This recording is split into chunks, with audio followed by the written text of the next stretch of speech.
Aritra Dutta বণিকের Facebook post ঘিরে ফের বিতর্ক। তিনি পোস্টে জানিয়েছেন সন্তোষ মিত্র স্কোয়ারের কাজের পারিশ্রমিক তার প্যান কার্ড সংযুক্ত ব্যাংক অ্যাকাউন্টে জমা হয়েছে, ফলে তা আইনমাফিকভাবে আয়কর হিসেবে ধরা হবে। তার দাবি, তার টিমের ফ্রিল্যান্স শিল্পীদের পারিশ্রমিকও তিনি ব্যাংক ট্রান্সফারের মাধ্যমে দিয়েছেন। ঘটনাকে রাজনৈতিক উদ্দেশ্য প্রণোদিত বলে অভিযোগও করেছেন তিনি। ভবিষ্যতে নোটিশের আগে পুলিশের ব্যাকগ্রাউন্ড যাচাই করার কথাও জানান তিনি। কেটিভি বাংলা থেকে বলছি। হ্যাঁ বলুন। প্রথমেই তোমাকে মহানবমীর শুভেচ্ছা, শারদীয়ার শুভেচ্ছা। মহানবমীর শুভেচ্ছা আপনাকেও, দর্শকদেরকেও আমার প্রণাম। একদম একদম। আমি যেটা তোমার কাছ থেকে জানতে চাইবো অরিত্র, সেটা হলো যে সন্তোষ মিত্র স্কোয়ার তো এবার কলকাতার অন্যতম একদম হিট পুজো, এবং সেখানে অডিও পার্ট তোমার কন্ট্রিবিউশন এখানে আছে যতদূর আমরা জানি, এবং তুমি ফেসবুকে সোশ্যাল মিডিয়াতে পোস্ট করেছো তোমার পারিশ্রমিকের ক্ষেত্রে পুলিশের কথা উল্লেখ করেছো এবং প্যান কার্ড নিয়ে, এবং তোমার টিমে যারা যারা ছিল। একটু যদি দর্শকদের জন্য একটু ব্রিফ করে বলো যে এক্স্যাক্টলি তুমি কি বলতে চেয়েছো এবং তোমার পোস্ট নিয়ে তুমি কি। এই বছর সন্তোষ মিত্র স্কোয়ারে সজল ঘোষ আমাকে এবং অভিনেতা রুদ্রনীল ঘোষকে আমন্ত্রণ জানিয়েছিলেন বেশ প্রফেশনালি। ওখানে যে audio visual light and sound শোটা চলছে, সেই শোটা নির্দেশনা দেওয়ার জন্য, মানে যে ছবিটি চলছে চলচ্চিত্রটা, সেটা বানানোর জন্য। রাইট। এবং আমরা আমাদের পারিশ্রমিক নিয়ে এই কাজটি করি, এবং ওখানে একটি জয়পুর থেকে প্রজেকশনের টিম এসেছে যারা ওটা আলো ফেলে ওখানে দেখাচ্ছে। ছবিটা আমাদের রাজস্থান থেকে, হ্যাঁ রাজস্থান এবং বম্বে থেকে টিম এসেছে যারা ওটা দেখাচ্ছে, আর আমরা চলচ্চিত্রটি বানিয়ে দিয়েছি। এবার প্রথম দিন যখন আমাদেরকে ডাকা হয়, তখনই আমি শুনেছিলাম যে লাইট অ্যান্ড সাউন্ড শো নিয়ে ওখানে একটা পুলিশি জটিলতা সৃষ্টি হয়েছে। সেই কারণে প্রথম দিনই আমি যেদিন মিটিং এ যাই ক্লাবে, সেই দিনকেই আমি ওখানকার মুচিপাড়া থানার ওসি সৌম্য ঠাকুরের সাথে ব্যক্তিগতভাবে আমি এবং আমার একজন টিমমেট আত্মজ, তারা একসাথে গিয়ে থানায় ফিজিক্যালি গিয়ে কথা বলি, এবং আমরা জানতে চাই যে আমরা পুলিশি সহযোগিতা চাই, এবং পুলিশও আমাদের থেকে কি কি সহযোগিতা পেলে তারা কাজটা সঠিকভাবে দেখাতে পারবেন, যাতে কোনো রকম অশান্তি না হয় এবং মানুষের যাতে কোনো রকম সমস্যা না হয়। বেশ, সেই ব্যাপারে আমরা কোঅপারেশনের জন্য তাকে ব্যক্তিগতভাবে জানাই, এবং তিনিও ব্যাপারটার মধ্যে ইনভলভ হন, এবং তিনি আমাদেরকে বলেন যে ডিউরেশনটা যতটা সম্ভব ছোট রাখতে। সেই কারণে আমাদের প্রথম স্ক্রিপ্টটা 4 মিনিটের ছিল, সেটাকে কমিয়ে আমরা আরো 3 মিনিটের ভেতরে করি।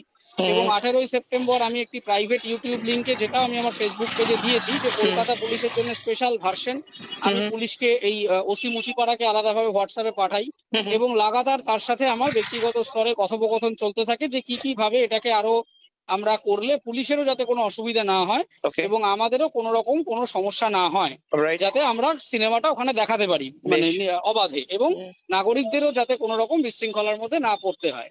কিন্তু হঠাৎ করে অমিত শাহ যেদিন উদ্বোধন করেন, সেই উদ্বোধনের দিন আমরা সেখানে যাই, আমাদের টিমের পক্ষ থেকে প্রত্যেকে উপস্থিত হই, অডিয়েন্স আসনে সেখানে ছিলাম আমরা। সেখান থেকে বেরোনোর সময় ওসি মুচিপাড়ার সাথে আমার দেখা হয়, এবং ওসি মুচিপাড়া আমাকে বলেন যে তার এখনো মনে হচ্ছে ভিডিও লেন্সটা বোধহয় আরো কিছু জায়গা একটু ছোট করলে তার ভালো হয়। আমি সঙ্গে সঙ্গে জানাই যে আমি আবার আমার টিমের সাথে বসে আরো খানিকটা কাটছাট করা যায় কিনা সেই ব্যাপারে কথা বলি।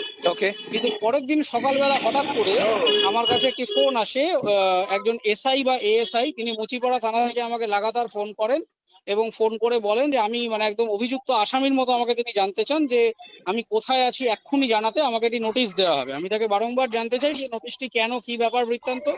তখন তিনি বলেন ওসির অর্ডার আছে, এখানে লাইট অ্যান্ড সাউন্ড শো নিয়ে কিছু জটিলতা তৈরি হয়েছে, তাই আমাকে নোটিশটি নিতেই হবে এবং আমি কোথায় আছি এক্ষুনি তাকে জানাতে। তো এইটা দেখে আমার খুবই অপমানিত হই, এবং আমি সঙ্গে সঙ্গে তাকে বলি যে আমি কোনো রকম নোটিশ নেব না, এবং কোথায় আছি, চাঁদে আছি না পৃথিবীতে আছি সেই সম্পর্কেও কিছু বলবো না, এবং আমিও তাকে কাউন্টার হুঁশিয়ারি দেই, কারণ তিনি আমার সাথে মিথ্যাচার করেছেন। আমি সঙ্গে সঙ্গে ওসিকে জানাই যে আপনার সাথে সমস্ত কিছু লাগাতার কথোপকথন চলেছে, আপনি আমাকে ব্যক্তিগতভাবে ফোন করে ডাকলে আমি আমার টিম নিয়ে আবার চলে আসতাম, কিন্তু আপনি একটা ইচ্ছা করে হ্যারাস করার জন্য অভিযুক্ত আসামির মতো একজন এএসআই কে তারা ফোন করাচ্ছেন থানার নম্বর থেকে, যে কোথায় আছি, মনে হচ্ছে যেন কোনো চুরি বা ডাকাতির কেসের সাথে জড়িত, বা কোনো বোধহয় একটা অপরাধ অফেন্স করে ফেলি। তো তারপরে আমি এইটা বলার পরে আমি অনেক হইচই ফেলে দিই, ফেসবুকে সমস্ত এই চ্যাটগুলি আমি দেখাই মানুষকে যে কত বড় মিথ্যাবাদী এই অফিসার, যাকে আমি প্রথম দিন থেকে আমি যার সাথে কোঅপারেশনের জন্য আমি ব্যক্তিগতভাবে যোগাযোগ করেছি, তিনি প্রথম চিঠিটা আমাকেই ধরানোর জন্য হই হই শুরু করলেন। তারপরে জানা গেল যে আমার নামে আর চিঠিটা তারা করলেন না, তারা ভয় পেয়ে গেলেন, তারা বুঝে গেলেন যে সত্যের কাছে তাদের পরাজিত হতে হচ্ছে।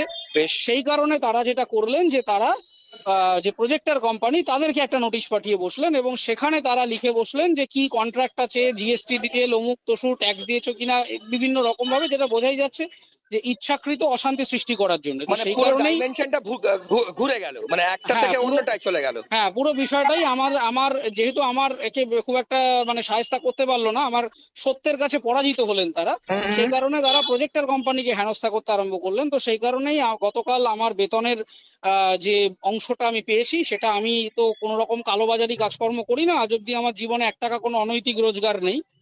তো সেই কারণে আমি সেটা ফেসবুকে সরাসরি লিখলাম যে যে বেতন আমার, যে পারিশ্রমিক আমি পেয়েছি, সেটা আমার ট্যাক্সের সাথে জড়িত অ্যাকাউন্টে জমা করা হয়েছে। এবং কলকাতা পুলিশ হয়তো মনে করেছিলেন যে রাজনৈতিকভাবে কোনো রকম অসাধু উপায়ে কোনো কাজ করছি, প্রচুর কালো টাকার লেনদেন আছে, ট্যাক্স দেই না, জিএসটি দেই না। কিন্তু সেটাই কলকাতা পুলিশকে মনে করিয়ে দিলাম আমি আবার, যে আজ অব্দি 1 টাকা অনৈতিক কোনো রোজগার আমার নেই, আমার প্রতিটা কাগজ সৎ, আমার কোম্পানির প্রত্যেকটা জিএসটি অরিজিনাল, আমার নিজের ইনকাম ট্যাক্স আমি প্রত্যেক বছর ফাইল করি। ফলে আজ অব্দি 1 টাকা কালো আমার টেবিলের তলা দিয়ে নেওয়ার আমার ইয়ে নয়, আমার এখতিয়ার নয়। পার্থ চ্যাটার্জি বা সন্দীপ ঘোষ যারা বছরের পর বছর এই কাজগুলো করে এসেছিলেন, তাদেরকে কোনোদিন কলকাতা পুলিশ তো নোটিশ দিতে পারেনি যে তারা কোনো রকম ট্যাক্স ফাঁকি দিচ্ছেন কিনা বা কোনো রকম টাকা চুরি করছেন কিনা, কিন্তু আমরা কয়েকশো কোটি টাকা তাদের বাড়ি থেকে পেলাম। তো সেই জায়গায় কলকাতা পুলিশকে মনে করিয়ে দেওয়া যে সত্যের পথেই আমি চলবো, এতদিন যেভাবে চলে এসেছি আগামীতেও চলবো। ওই মিথ্যাবাদী ওসি আর কলকাতা পুলিশের যে অনাচার, এটা বেসিক্যালি ওসি কে দিয়ে করানো হচ্ছে বোঝাই যাচ্ছে, কারণ তারা তো দলদাসে পরিণত হয়েছে। পার্টি অফিস থেকে যা বলে দেওয়া হয় তারা শুধু সই করেন, তারা রোবট, যন্ত্রের মতো পরিণত হয়েছে। তো সেইটাই আরেকবার মনে করিয়ে দেওয়া যে সত্যের পথে থাকলে জয় আসবে।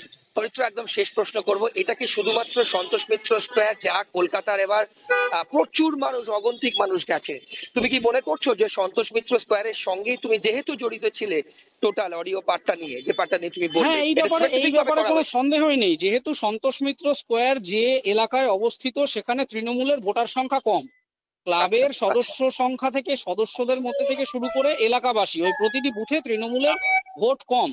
সেই জায়গায় সন্তোষ মিত্র স্কোয়ারের মূল আয়োজক সজল ঘোষ, তিনি একটি বিরোধী রাজনৈতিক সংগঠনের সাথে জড়িত বলে এটা একেবারে ইচ্ছাকৃত এইরকম বেআইনি হোর্ডিং বা যেগুলো দিয়ে প্রশ্ন করা হচ্ছে যে পার্কিং এর সমস্যা, লোক ঢোকানোর সমস্যা।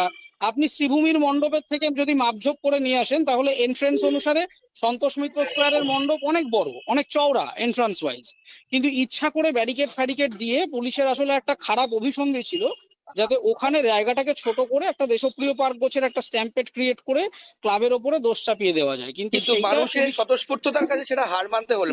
যে কোনো সত্যের পথে চললে সবসময় এগুলো পরাজিত হতে হয়, এবং সেই একই পথে তিনি পরাজিত হয়েছেন। এবং এটা সম্পূর্ণ ভিনডিকটিভ এজেন্ডা নিয়ে আজকে সজল ঘোষ যদি তৃণমূলের কাছে আত্মসমর্পণ করতেন, তাহলে এটা তাকে করতে হতো না। যেহেতু তিনি মানে তার নিজের রাজনৈতিক পরিচয়ের পাশাপাশি লাভের জন্য লড়াইটা করে যাচ্ছেন এবং এলাকার মানুষরাও সম্পূর্ণ তাকে সহযোগিতা করে যাচ্ছেন, সেই কারণে যেহেতু তাকে কোনো রকম ভাবে পরাজিত করা যাচ্ছে না, সেই কারণে পুলিশ দিয়ে নোটিশ দিয়ে মামলা মোকদ্দমা করে ইচ্ছা করে হ্যারাস করবার একটা অভিসন্ধি। বেশ অরিত্র, অনেক ধন্যবাদ তোমার সময়ের জন্য। আর পুজো যেটুকু সময় বাকি আছে তোমার ভালো কাটুক।